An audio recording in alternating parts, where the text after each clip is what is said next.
प्रभु श्री रामचंद्र का विवाह बड़े ही धूमधाम से संपन्न हुआ।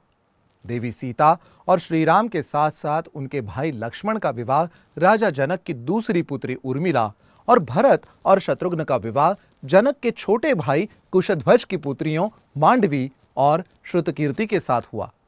इस भव्य समारोह के बाद कुछ दिन मिथिला में व्यतीत करने के पश्चात राजा दशरथ अपनी तीनों रानियों, चारों पुत्रों और पुत्रवधुओं तथा विवाह में सम्मिलित हुए अपने अन्य संबंधियों और मंत्रीगणों के साथ वापस अयोध्या के लिए लौट रहे थे।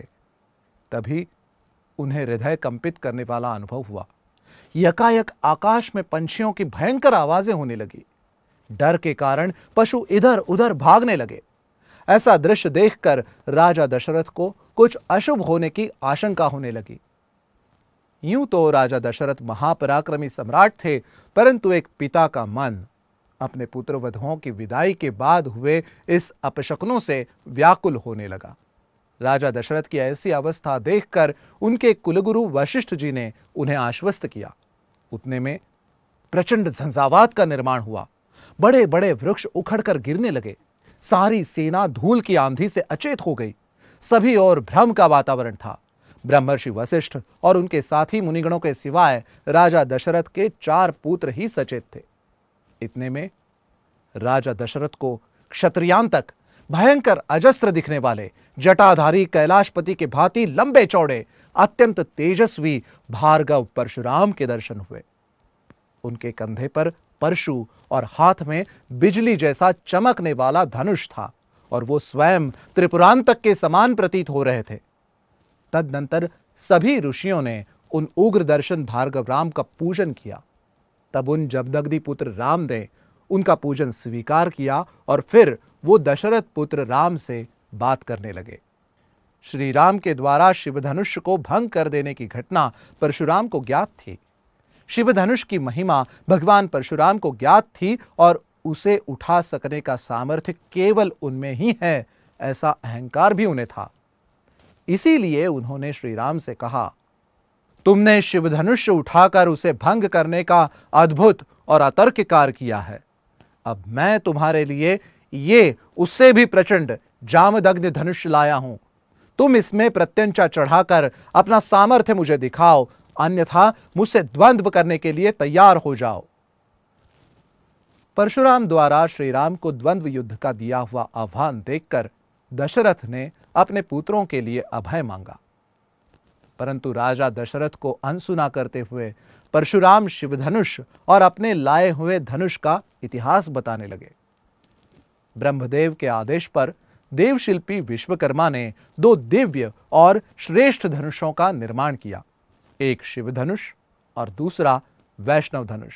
ब्रह्मदेव ने शिवजी और विष्णु इन दोनों में कौन श्रेष्ठ धनुर्धर है ये जानने के लिए दोनों के बीच प्रतिस्पर्धा करवाई, जिसमें भगवान विष्णु ने अपनी हुंकार से शिवधनुष को जर्जर कर दिया।